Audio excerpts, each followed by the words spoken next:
25-26 वर्षांचे तरुण मुलं वयाने अत्यंत मोठ्या महिलांकडे आकर्षित होतात. त्यांना असे काय शारीरिक सुख मिळते आणि पुढे जाऊन त्याचा काय परिणाम त्यांच्या आयुष्यावर होऊ शकतो हेच या कथेत सांगितले आहे. नुकतेच कॉलेज संपून राहुलने जॉब शोधायला सुरू केले होते. तो हुशार होता, त्यामुळे त्याला लवकरच एका चांगल्या कंपनीमध्ये नोकरी लागली. 25 वर्षांचा राहुल आता जॉबवर जाऊ लागला. सगळं काही त्याच्यासाठी तिथे नवीन होतं.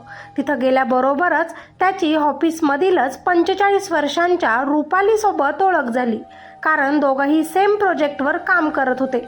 ऑफिसने दिलेल्या एकत्रित प्रोजेक्टमध्ये काम करता करता राहुल व रुपाली एकमेकांच्या थोडे जवळ येऊ लागले. म्हणजेच एकमेकांची चेष्टा मस्करी करणं, हसी मजाक करणं त्यांचं सुरू झाले. दोघंही एकमेकांसोबत खूप फ्री वागू लागले होते. इतकं की सोबतच दुपारी जेवण, कामामधून थोडासा सोबतच ब्रेक घेणं, त्यामुळे या दोघांमध्येही खूप चांगली बॉन्डिंग तयार झाली होती.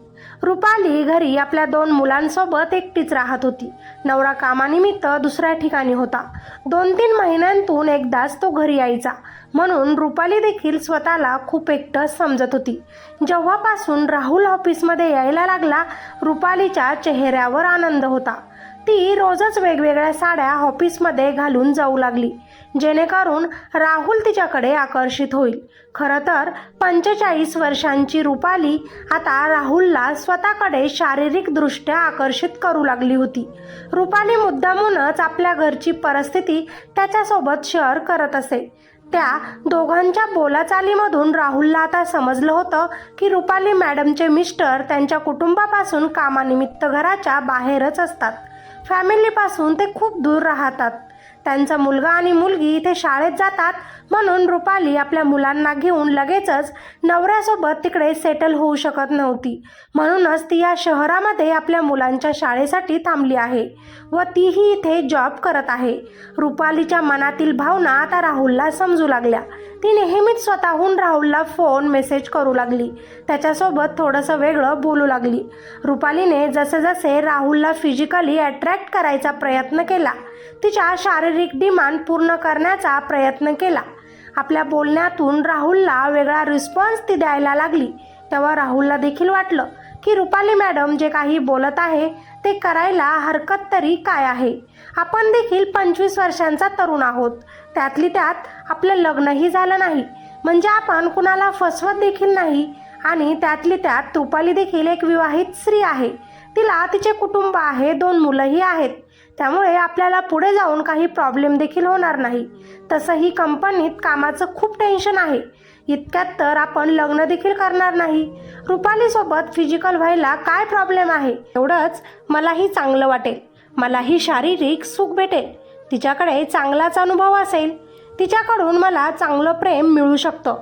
मी थोडंच तिच्या मागे लागलो आहे, तीच मला असे करायला बोलत आहे, असे विचार करत राहुल देखील तिच्या मागण्यांना हळूहळू बळी पडत गेला. आणि त्या दिवसापासून या दोघांमध्येही शारीरिक संबंध निर्माण झालेत. आता ऑफिस सुटलं की राहुल आणि रुपाली सोबतच तिच्या घरी जाऊ लागले. तिथे गेल्यानंतर दोघंही फिजिकल होत. रुपालीच्या घरी कोणीच नसायचं, त्यामुळे तिला काहीच टेन्शन नव्हतं. त्यामुळे दोघांना मनात येईल तेव्हा हे दोघंही भेटायला लागले होते. जवळजवळ 2 वर्ष या दोघांमध्ये हे संबंध असेच सुरू होते. दोघांच्या संमतीनं, दोघांच्या आनंदातून, दोघांच्या इच्छेनं त्यांच्यात हे अनैतिक संबंध सुरू होते. राहुल मात्र खरंच रुपालीच्या प्रेमात पूर्णपणे पडला होता. त्यामुळे रुपाली जे काही बोलेल तो तिचं ऐकायचा.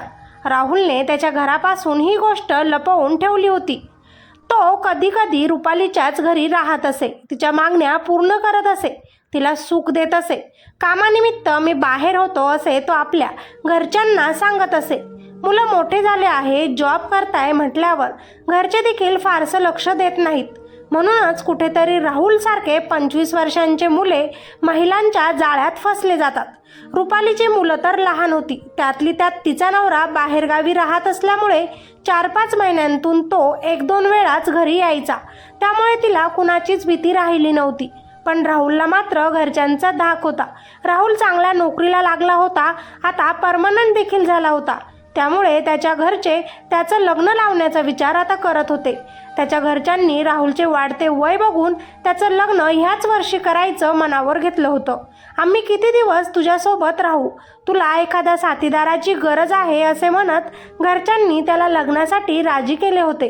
कारण मध्यमवर्गीय कुटुंबाचं एकच तर स्वप्न असतं, मुलांनी शिकावं, चांगल्या नोकरीला लागावं आणि योग्य वयात त्यांचं लग्न लावून द्यावं. म्हणूनच मध्यमवर्गीय राहुलला त्याच्या घरचे मुली बघण्यासाठी आग्रह धरू लागले.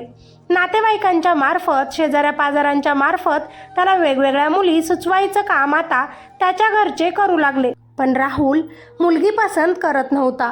परंतु हे किती दिवस चालेल, म्हणून त्यानं रुपालीला ही गोष्ट विश्वासात घेऊन सांगितली. रुपाली, आता माझे लग्न ठरणार आहे, माझ्यासाठी घरचे मुलगी शोधत आहे. तेव्हा रुपालीनं खूप भावनिक होऊन राहुलला ब्लॅकमेल केलं, लग्न करायच्या विचारापासून वेगळं केलं. डोळ्यात पाणी आणत ती 45 वर्षांची रुपाली राहुलला म्हणाली, तू इतक्यात लग्न करू नकोस ना राहुल, आपलं इतकं छान सगळं सुरळीत चालू आहे, थोडासा 1-2 वर्ष थांबून घे ना. लग्नासाठी इतकी घाई का करतो आहेस? तुला माझा काही प्रॉब्लेम आहे का? तुला जे हवं आहे ते सगळं माझ्याकडून तुला मिळत आहे ना. शेवटी आपण लग्न कशासाठी करतो रे? याच तर सगळ्या गोष्टींसाठी करतो ना. थोडंसं थांबून घे, मला तुझी खूप गरज आहे, तुझी खूप सवय लागली आहे रे मला.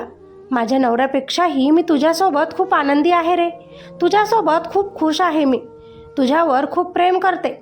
एकदा की तुझं लग्न झालं तर आपण पुढे जाऊन कसं भेटणार ते मला सांग, खूप अडचणी येऊ शकतात.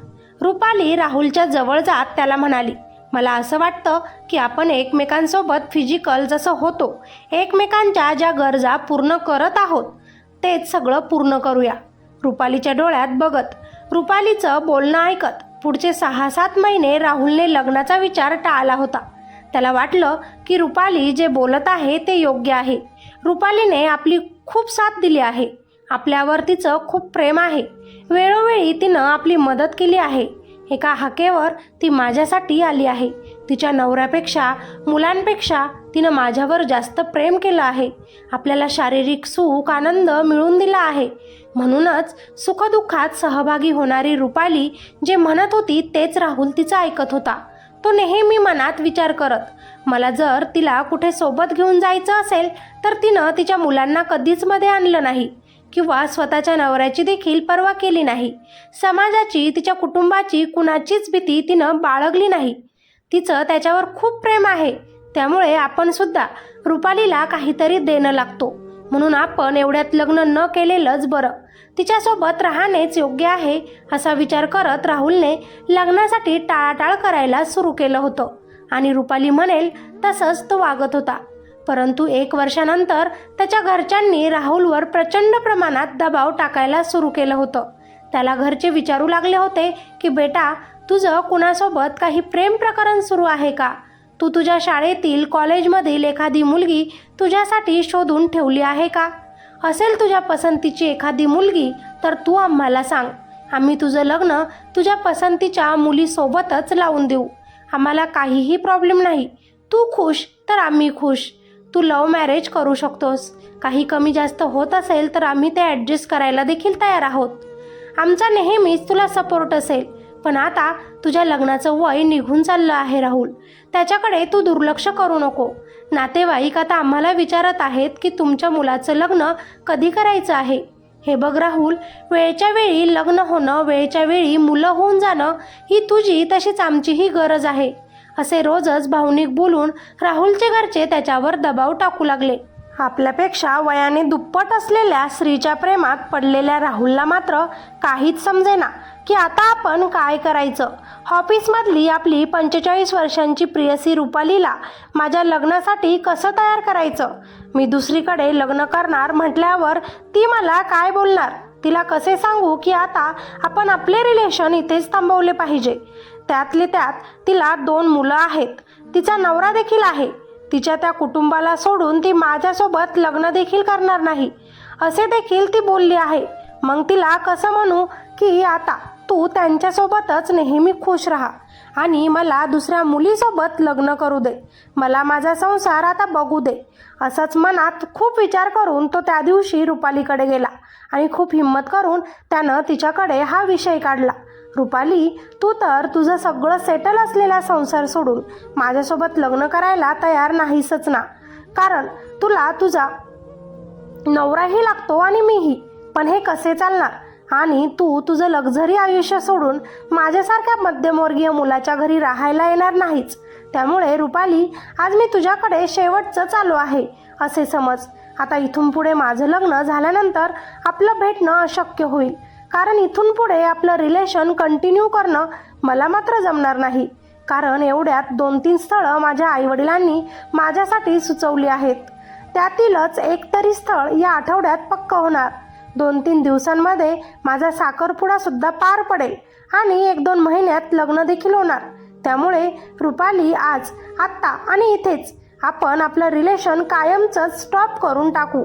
तसंही तुझं लग्न झालं आहे, तुला तुझा नवरा आहे, तुझे 2 मुलं आहेत. त्यामुळे मला देखील माझं वैवाहिक आयुष्य सुखात जगू दे. मलाही लग्न करू दे, मुलांचा आनंद घेऊ दे. पूर्ण आयुष्यभर मी तुझ्यासाठी असा अविवाहित राहू शकणार नाही ना. मला माझ्या घरच्यांसाठी का होईना आता लग्न करावंच लागेल. आणि माझीही अशीच इच्छा आहे. रोज रोज त्यांच्या बोलण्याला मी आता टाळू शकणार नाही. त्यामुळे आता मी तुझ्यापासून दूर राहिलेलंच बरं राहील. आयुष्यभर मी असा तुझ्या गरजा पूर्ण करू शकणार नाही. मला हक्काचं नातं हवं आहे, जे तू तर देऊ शकत नाही. म्हणूनच मला आता लग्न करायचं आहे. राहुलने आपल्या लग्नाचा निर्णय रुपालीसमोर स्पष्टपणे आज मांडला. आणि मग काय, त्या दिवशी राहुलला रुपालीचं ते खरं रूप दिसलं. त्याला रुपाली कशी आहे, काय आहे ते स्वतःच्या डोळ्यांनी बघायला मिळालं. रुपालीनं जे काही नातं राहुलसोबत जोडलं होतं त्याला आपण प्रेम म्हणूया, आकर्षण म्हणूया, भावना म्हणूया किंवा शारीरिक गरज म्हणून जोडलं गेलेलं एक नातं म्हणूया किंवा निव्वळ तिचा टाईमपास म्हणूया. पण त्यातून ज्या भावना तिच्या मनात होत्या त्या तिनं चिडून रागाच्या भरात व्यक्त केल्याच.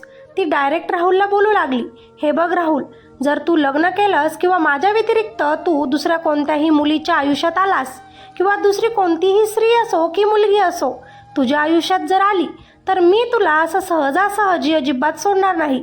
मी आज गेल्या 2 वर्षांपासून तुझ्यासोबत अगदी प्रामाणिकपणे वागत आहे, तुझ्यासोबत राहत आहे, तुझ्यासोबत गुपचूप का होईना संबंध ठेवले आहेत. मी माझ्या कोणत्याही गोष्टींची पर्वा न करता तुला माझं सर्वस्व अर्पण केलं आहे, माझं शरीर सोपवलं आहे.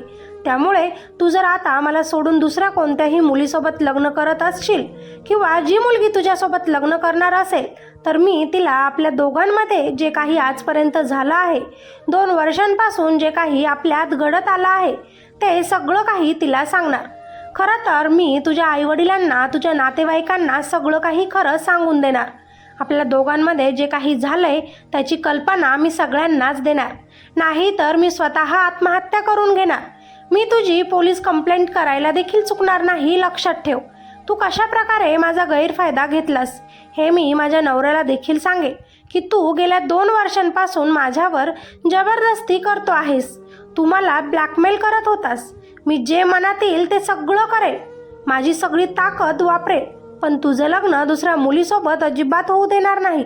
मी दुसरी कोणतीही मुलगी तुझी बायको म्हणून आणि आपल्या दोघांमध्ये तिसरी तिला ॲक्सेप्ट करूच शकणार नाही. त्यामुळेच तू जर शहाणा असेल तर तुझ्या लग्नाचा विचार तुझ्या डोक्यातून कायमचा काढून टाक आणि कायमस्वरूपी आयुष्यभर माझ्यासोबत असाच रिलेशनशिपमध्ये राहा. तुझ्या सगळ्या गरजा मी पूर्ण करेल आणि तूही माझ्या गरजा पूर्ण कर.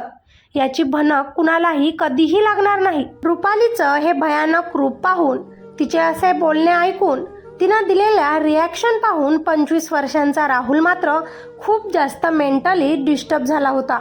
तो खूप जास्त चिंतेत पडला. आता हे सगळं जर खरंच रुपालीनं घरी सांगितलं आणि घरच्यांना हे सगळं कळालं तर माझं काय होईल? आणि जर रुपालीकडे दुर्लक्ष करून एखादी मुलगी माझ्यासोबत लग्न करायला आता तयार झाली, माझ्या आयुष्यात माझी बायको म्हणून एखादी मुलगी आली तर या रुपालीनं तिला कॉन्टॅक्ट करून तिच्यासोबत बोलून आमचा भूतकाळ तिला सांगून काही तमाशा केला तर काय होईल? आणि ही सगळी रिस्क घेऊन मी जर लग्न केलं तर माझं लग्न पुढे टिकेल का?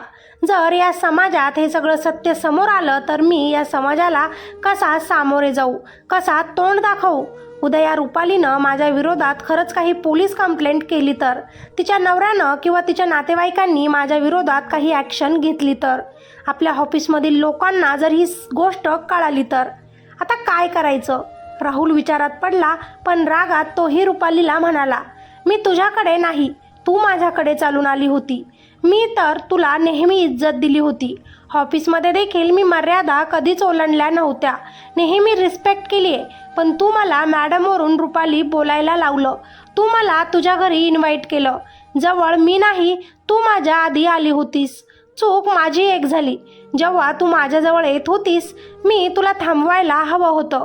हे चुकीचं आहे म्हणायला हवं होतं. पण मी देखील भाळलो गेलो, तुझ्या प्रेमात हरवून गेलो.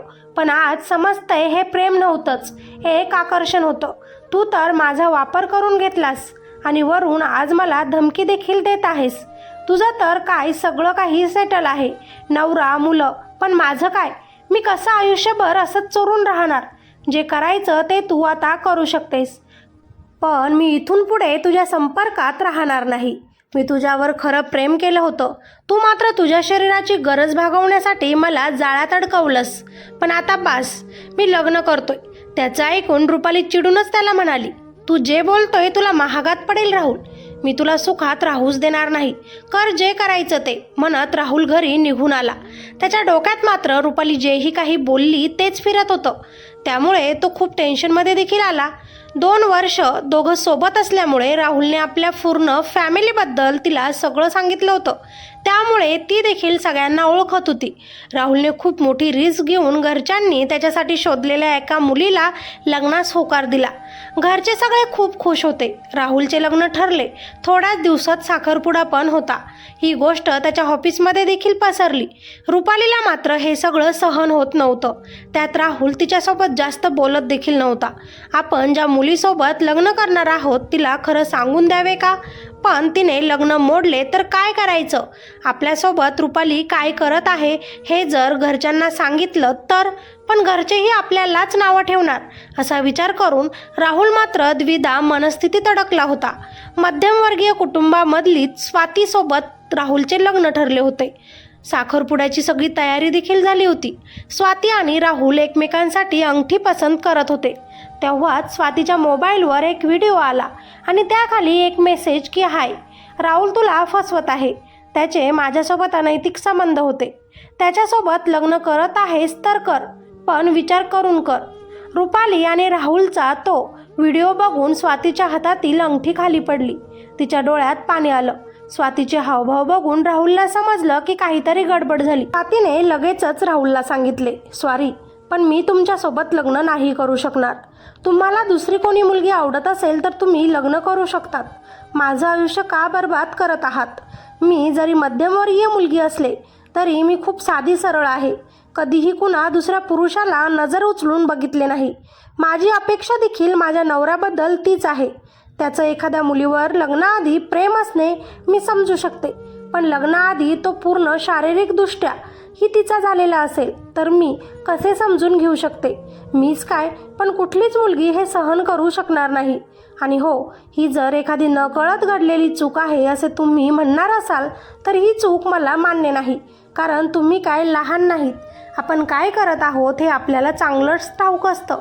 बरं झाले मला लग्नाआधीच सगळे समजलं, नाहीतर माझं आयुष्य बर्बाद झाले असते. म्हणत स्वाती तिथून निघून गेली. आता तिच्या घरच्यांनी देखील लग्नास नकार दिला होता, म्हणून घरचे राहुलची वाट बघत होते. आता मात्र आपण खरंच मोठी चूक केली आहे आणि त्याची शिक्षा आपल्याला आयुष्यभर अशीच मिळणार आहे असा विचार करत राहुल घरी पोहोचला. त्यावेळी त्याच्या वडिलांनी त्याच्या कानाखाली मारत त्याला जाब विचारला.